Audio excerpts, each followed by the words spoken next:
అత్యాధునిక సాయుధ అలాగే ఆయుధ సంపత్తి కలిగిన ఇజ్రాయెల్ ప్రధానంగా దాని బలమంతా కూడా ఐరన్ డోమ్ అని చెప్తారు. బలమైన ఎయిర్ డిఫెన్స్ సిస్టమ్ ఉంది. ప్రధానంగా ఈ అరబ్ దేశాల నుంచి అంటే ఇరాన్ అలాగే మిగతా దేశాల నుంచి వచ్చినటువంటి మిసైల్ దాడులను ఈ ఐరన్ డోమే అడ్డుకుంది. కానీ ఇప్పుడు తాజాగా ఇరాన్ చేస్తున్నటువంటి దాడులతో ఐరన్ డోమ్ కూడా ఏ రకంగా పనిచేయని పరిస్థితి కనబడుతోంది. దీనికి ప్రధాన కారణం ఏంటి తెలుసుకునే ప్రయత్నం చేద్దాం. You are watching big TV. Breaking చూస్తున్నాం. ఇజ్రాయెల్ ఐరన్ డోమ్ను దాటడంలో ఇరాన్ సక్సెస్ అయింది. సరికొత్త ఎత్తుగడతో ఇజ్రాయెల్ గడ్డపై ఇరాన్ అటాక్స్ చేస్తున్న పరిస్థితి కనబడుతోంది. ఇక ఒకేసారి 200 మిసైళ్లను ఇరాన్ ప్రయోగించిన పరిస్థితి. వాటిని అడ్డుకోవడంలో ఐరన్ డోమ్ రక్షణ వ్యవస్థ బిజీగా ఉంది. అదే టైంలో సడన్గా హైపర్సోనిక్ మిసైల్స్ని ఇరాన్ వదులుతున్న పరిస్థితి కనబడుతుంది. ఇదే ప్లాన్తో ఇజ్రాయెల్ గడ్డపై ఇరాన్ విధ్వంసం సృష్టించింది. ఇరాన్ స్కెచ్ను గ్రహించిన ఇజ్రాయెల్ వెనువెంటనే అప్రమత్తమైన పరిస్థితి. అదిరిపోయే ప్లాన్తో ఇరాన్ ఈ మాస్టర్ స్ట్రోక్ ఇచ్చింది. అయితే ఇరాన్ ఆకాశ మార్గాన్ని పూర్తిగా ఇజ్రాయెల్ కంట్రోల్లోకి తీసుకుంది. ఇరాన్ గగనతలంపై పూర్తి పట్టు సాధించింది ఇజ్రాయెల్. ఇరాన్పై ఎగురుతున్న ఇజ్రాయెల్ యుద్ధ విమానాలకు సంబంధించినటువంటి దృశ్యాలు అవి. మళ్ళీ పట్టు సాధించేందుకు ఇటు ఇరాన్ ప్రయత్నిస్తుంది. తాజాగా మరోసారి మిసైల్ అటాక్స్ మొదలుపెట్టింది ఇరాన్. తాజాగా ఈ అంశం ప్రస్తుతం చర్చనీయాంశంగా మారిన పరిస్థితి కనబడుతుంది. ఇక ఇజ్రాయెల్పై ఇరాన్ ఈ దాడులు ఎంత సమర్థవంతంగా తిప్పికొట్టగలిగిందో ఒకసారి మనం ఆ దృశ్యాలు చూస్తే అర్థమవుతాయి. కానీ ఇక్కడ చాలా వరకు కూడా ఇరాన్ చేసినటువంటి మిసైల్ అటాక్స్ని పూర్తిగా ఇజ్రాయెల్ నిలువరించలేకపోయింది. ఇజ్రాయెల్ ప్రధాన నగరాలపై భీకర దాడులు చేసినప్పుడు ఐరన్ డోమ్ వ్యవస్థ కూడా ఏమీ చేయలేని పరిస్థితి. ప్రధానంగా టెల్ అవీవ్, హైఫా, జెరూసలేం వంటి నగరాలపై ఇరాన్ చేసిన దాడులతో ఒక్కసారిగా బెంబేలెత్తిపోయారు స్థానిక ప్రజలు. కొన్ని క్షిపణులను మాత్రమే అడ్డుకోగలిగింది, కొన్నింటిని మాత్రం అడ్డుకోలేని పరిస్థితి. భారీగా ఇరాన్ చేసిన బాంబింగ్తో ఒక్కసారిగా ఊహించని హఠాత్ పరిణామంతో ఇజ్రాయెల్ కూడా వాటిని నిలువరించలేని పరిస్థితి కనబడుతుంది. మనం చూస్తున్న ఆ దృశ్యాలు, డిస్టర్బింగ్ కంటెంట్ చూస్తున్నాం. యుద్ధానికి సంబంధించిన దృశ్యాలవి. ఒకసారిగా ఇరాన్ వైపు నుంచి వచ్చినటువంటి మిసైల్తో భారీ ఆ దృశ్యం చూడండి ఒకసారి మళ్ళీ రిపీటెడ్గా. అది హైపర్సోనిక్ మిసైల్. ఇది హైపర్సోనిక్ మిసైల్గా చెప్తున్నారు. అది శత్రువు కంట కనబడకుండా కను రెప్పపాట్లో హైపర్సానిక్ అంటే మీకు బహుశా దాని అర్థం చెప్పే ప్రయత్నం చేస్తాను. సూపర్ సానిక్ కంటే హైపర్సానిక్ మరింత వేగమైంది. అంటే ధ్వని వేగం కంటే 10 రెట్లు ధ్వని వేగం కంటే 10 రెట్లు ఎక్కువ వేగంతో ప్రయాణించేది హైపర్సోనిక్ మిసైల్. బహుశా మన భారత అమ్ముల పొదిలో ఉన్న బ్రహ్మోస్ 6, లేటెస్ట్గా బ్రహ్మోస్ 5, 6 ఇవన్నీ కూడా చాలా స్పీడ్గా హైపర్సోనిక్తో వెళ్తాయి. అలాంటి తరహా క్షిపణులే ఇవి. ప్రస్తుతం వీటిని ఇజ్రాయెల్ ఐరన్ డోమ్ కూడా నిలువరించలేని పరిస్థితి వచ్చిందంటే ఒకసారి ఎంతటి భారీ స్కెచ్తో ఇరాన్ దాడులు చేస్తున్న మనకు అర్థమవుతుంది. ఇజ్రాయెల్ ఇరాన్ల మధ్య యుద్ధం భీకరంగా కొనసాగుతున్న వేళ ఇజ్రాయెల్ గగనతల రక్షణ వ్యవస్థను ఇరాన్ బాలిస్టిక్ క్షిపణులు ఛేదించాయి. 90% పైగా ఇరాన్ క్షిపణులను ఐరన్ డోమ్ అడ్డుకోగలిగింది. కానీ కొన్ని మాత్రం టెల్ అవీవ్ను తాకినాయి.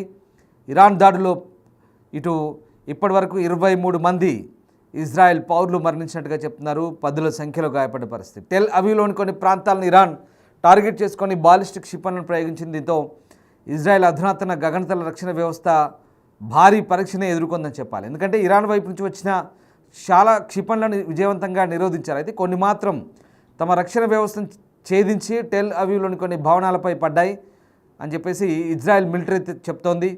ఇది ఇజ్రాయెల్కు పరిమిత నష్టాన్ని అయితే కలిగించింది. కానీ అమెరికా సహాయంతో ఇజ్రాయెల్ అభివృద్ధి చేసిన ఐరన్ డోమ్ వ్యవస్థ స్వల్ప శ్రేణి రాకెట్లను కూల్చడంలో ప్రత్యేకత కలిగి ఉంది. గత దశాబ్దం ప్రారంభంలో యాక్టివేట్ చేసినప్పటి నుంచి ఇది వేలాది రాకెట్లను అడ్డుకుంది. ఇరాన్ క్షిపణులను అడ్డుకోవడంలో Israel iron dome 90% success rate ఉంది. కానీ ఆ 10%ఏ ఈ డ్యామేజింగ్ చేసింది. వాస్తవానికి చాలా భయంకరమైన దాడులు అవి. మరోవైపు ఇజ్రాయెల్ ఇరాన్పై భీకర దాడులు కొనసాగిస్తూనే ఉంది. ఇరాన్ అత్యున్నత నేత అయతుల్లా ఖొమేనీ నివాసంలో సమీపంలో కూడా ఈ బాంబులు పడ్డాయి. ఇరాన్ అణు కేంద్రాలపై ఇజ్రాయెల్ జరిపిన దాడిలో దాదాపు ఫ్రైడే జరిపిన దాడిలో 78 మంది మరణించారు, 320 మంది పైగా గాయపడ్డారు. ఐక్యరాజ్యసమితిలో ఇరాన్ రాయబారి ఈ విషయాన్ని ప్రకటించారు.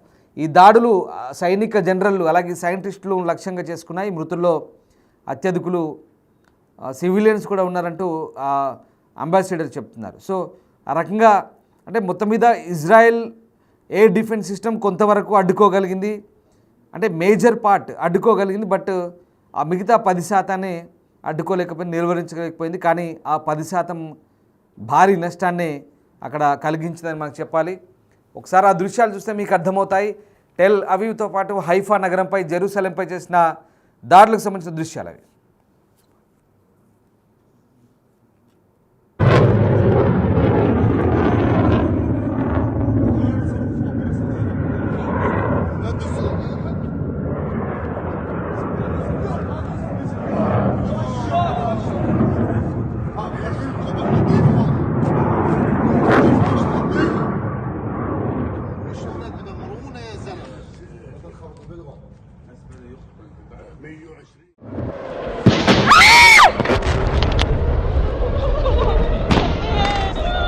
انفجارات متواصلة عبد الرحمن وهي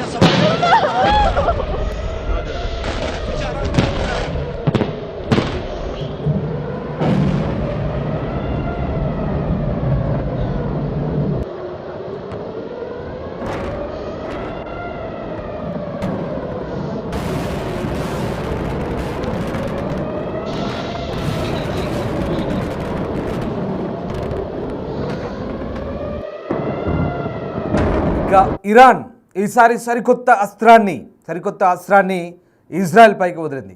ఖాజా హసీమ్ గైడెడ్ బాలిస్టిక్ క్షిపణిగా చెప్తున్నారు. ఇది అత్యంత వేగంతో కూడుకున్నటువంటి బాలిస్టిక్ క్షిపణి. ఇది మెరుపు వేగంతో ఇజ్రాయెల్పై పడింది. ఈ బాలిస్టిక్ క్షిపణి గైడెడ్ క్షిపణిగా చెప్తున్నారు. దీని రేంజ్ 1200 కిలోమీటర్లుగా చెప్తున్నారు. అంతటి భారీ క్షిపణిని వదిలిన తర్వాత ఒకసారిగా ఇజ్రాయెల్ ఎయిర్ డిఫెన్స్ సిస్టమ్ కూడా ఏం చేయలేని పరిస్థితి. కొన్ని సందర్భాల్లో పూర్తికి 100% ఆ దాడులను నిరోధించలేం, ఎందుకంటే ఖచ్చితంగా ఎంతో కొంత డ్యామేజ్ జరుగుతుంది. మనం కూడా ఇక్కడ పాకిస్తాన్ వైపు నుంచి వచ్చినటువంటి దాడుల నేపథ్యంలో ఒకసారిగా పంజాబ్లో ఒక మిసైల్ పడ్డప్పుడు ఒక కుటుంబంపై పడ్డప్పుడు సరిగ్గా ఆ ప్రాంతంలో ఆ ఇల్లు మొత్తం విధ్వంసమైంది, అలాగే కొంతమంది గాయపడ్డారు. ఇలా ఉంటుంది కొన్ని సందర్భాల్లో ఎయిర్ డిఫెన్స్ సిస్టమ్స్ కొంత ఇబ్బందికర పరిస్థితులు ఉంటాయి. కంప్లీట్గా టార్గెట్ని చేజ్ చేయలేకపోవచ్చు, కొన్ని మిస్ఫైర్ అవ్వచ్చు, కొన్ని దారి తప్పి టార్గెట్పై పడవచ్చు. సో అలాంటివే ఇక్కడ జరిగింది. 90% ఇజ్రాయెల్ అడ్డుకున్నప్పటికీ 10% ఇక్కడ ఛాన్స్ లేకుండా పోయింది. ఆ 10% భారీ విధ్వంసానికి కారణమైందంటే ఇంకా ఎంతటి భారీ దాడిలో ఒకసారి మనం అర్థం చేసుకోవచ్చు. మిగతా 90% అడ్డుకోగలిగిందంటేనే అర్థం చేసుకోవచ్చు అంటే ఎంత ప్రమాదం తప్పిందో దీన్ని బట్టి మనకు అర్థమవుతుంది. అయితే ఇజ్రాయెల్ ఇప్పుడు ఈ అత్యాధునిక క్షిపణిని ప్రయోగించామని చెప్తుంది. హాజ్ ఖసీమ్ గైడెడ్ బాలిస్టిక్ క్షిపణిగా చెప్తున్నారు దీన్ని. ఈ మిసైల్ ఏదైతే ఈ అమెరికా థాడ్ అలాగే పేట్రియాట్ గగనతల రక్షణ వ్యవస్థను కూడా ఛేదించుకొని వెళ్ళగలదంటూ ఇరాన్ చెప్తోంది. దాంతోపాటు ప్రస్తుతం ఇజ్రాయెల్ వీటిని కూడా వినియోగిస్తుంది. ఈ సరికొత్త క్షిపణి రేంజ్ 1200 కిలోమీటర్లుగా ఇరాన్ చెప్తుంది. దీన్ని వార్ హెడ్ తన గమనాన్ని మార్చుకోగలదని, అందుకే ఎయిర్ డిఫెన్స్ వ్యవస్థలను ఛేదిస్తుందంటూ చెప్తున్నారు. దీనికి IRGC Quds force general Qasem Soleimani దీనికి పేరు పెట్టినట్టు చెప్తున్నారు. కాకపోతే దీన్ని ఖచ్చితంగా ఏ ప్రదేశంపై ప్రయోగించిందని మాత్రం వెల్లడించలేదు. అయితే ఇరాన్ జరిపిన క్షిపణి దాడిలో ఇప్పటివరకు 200 మంది వరకు అక్కడ గాయపడ్డట్టుగా ఇజ్రాయెల్ ప్రభుత్వం చెప్తుంది. ఇంకా బెటియా ప్రాంతంలో దాదాపు 35 మంది ఆచూకీ గల్లంతైనట్టుగా చెప్తున్నారు. ఇరాన్తో మొదలైన సంక్షోభం అంటే ముగిసే విషయం ఇప్పట్లో కాదంటూ అటు అమెరికా కూడా చెప్తున్న పరిస్థితి కనబడుతోంది. సో ఇజ్రాయెల్ అధికారులు కూడా యుద్ధం ఎప్పుడు ముగుస్తుందో తెలియట్లేదు. ఆ రకంగా కొన్ని వారాలు అయితే పట్టొచ్చు. ఇజ్రాయెల్ చేపట్టిన ఆపరేషన్కు అమెరికా అనుమతి పరోక్షంగా లభించిన పరిస్థితి మనకి ఇక్కడ కనబడుతుంది. కానీ ఇక్కడ మనం ప్రధానంగా చెప్పుకొచ్చేది ఏంటంటే భారీ హైపర్సోనిక్ క్షిపణిని ప్రయోగించినప్పుడు కొన్ని సందర్భాల్లో ఎయిర్ డిఫెన్స్ సిస్టమ్ కూడా ఏం చేయలేదు. ఇక్కడ అదే హాజీ ఖసీమ్ క్షిపణి ఏదైతే ఉందో హాజ్ ఖసీమ్ గైడెడ్ బాలిస్టిక్ క్షిపణి route మార్చుకుంటుంది.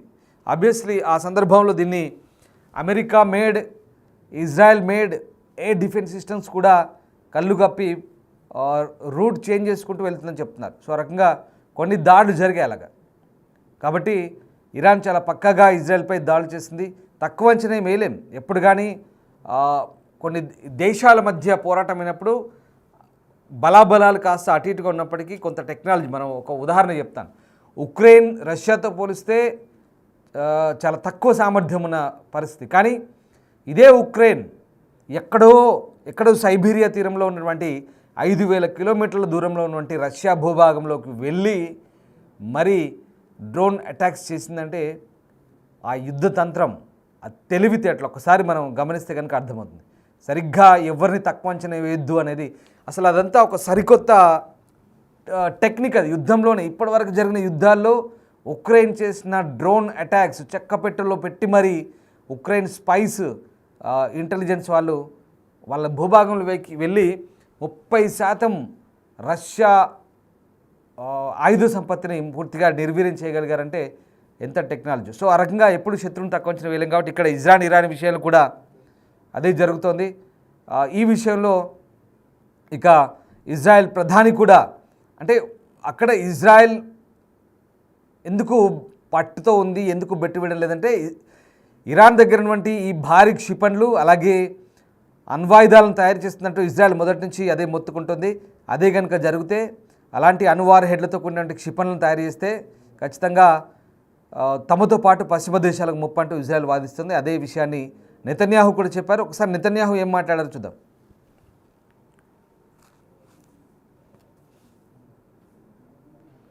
Threat, a dual existential threat.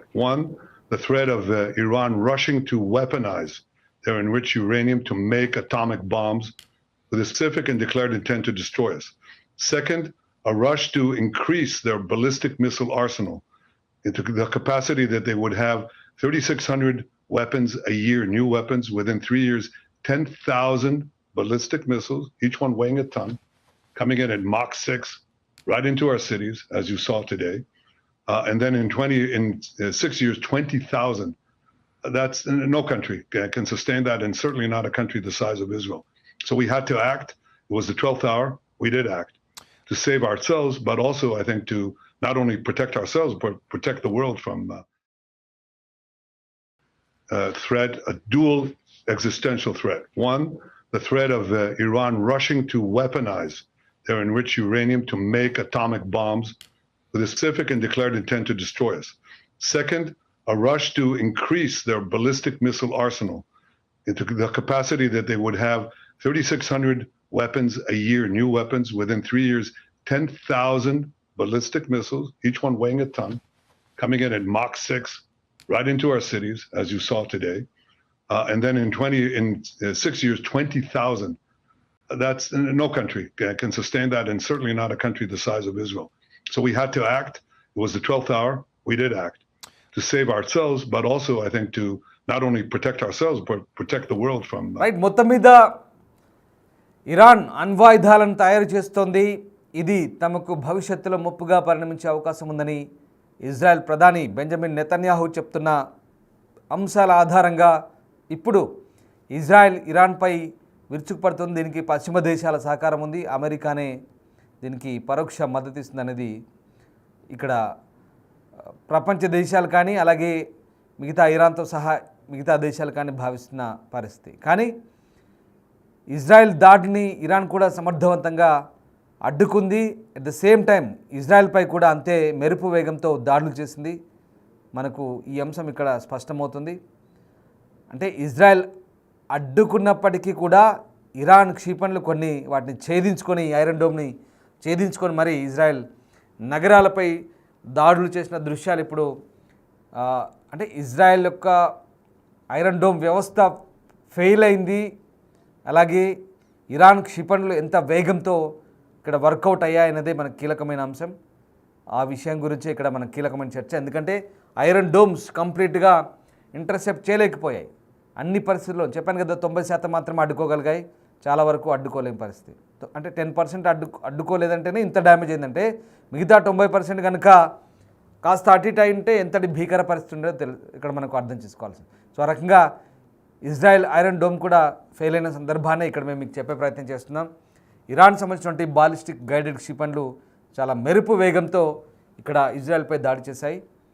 కానీ ఇప్పుడు యుద్ధం మాత్రం భీకరంగా సాగుతోంది ఇరాన్ ఇజ్రాయెల్ మధ్య. దీనికి సంబంధించిన చర్చలు ఎప్పుడు జరుగుతాయో కూడా తెలియదు. మరోవైపు G7 దేశాల సమావేశం నుంచి అర్ధాంతరంగా ట్రంప్ వెళ్ళిపోయారు. ఎందుకంటే శాంతి చర్చల ప్రక్రియ కోసం తాను ఇటు ఇరాన్ ఇజ్రాయెల్ మధ్య ప్రయత్నం చేస్తున్నానంటూ చెప్తున్నారు.